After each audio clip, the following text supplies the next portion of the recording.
I'm doing research on older adults and women for so many reasons. There's such a great need. You start down a path and it just opens a whole lot of other questions that still need to be answered. So there's so much to do is one of the reasons. It's also a time period where the population is really aging.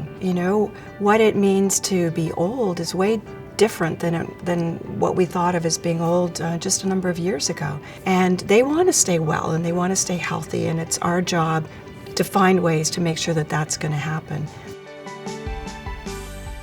So there are a number of gaps in the healthcare system that I think are really important for women as they age. One of it relates to the fact that there's relatively few geriatricians who are there to help older women and older men in particular.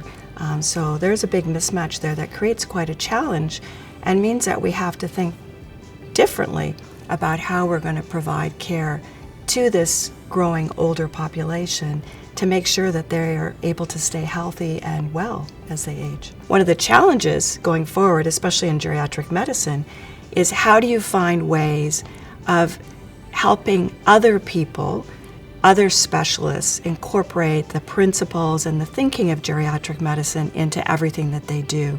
And this is something that's really being embraced at Women's College, where everyone in the primary care team is thinking about their older patients and how do they build health and wellness, not just when a person's older, but throughout their lifespan.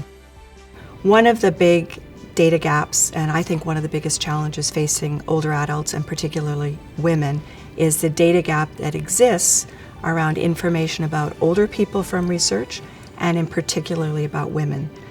And that's one that we take very personally here at Women's College, and one that we're leading through our Women's Exchange initiative to help every researcher who's conducting research think about how are they going to incorporate sex and gender into their research proposals, and how are they going to make sure that that information is reported in their final studies. The research that we do is able to be taken up directly into clinical practice here at Women's College and goes out beyond to improve the lives of women here and across the country and across the world. So it's a wonderful opportunity to be part of this organization.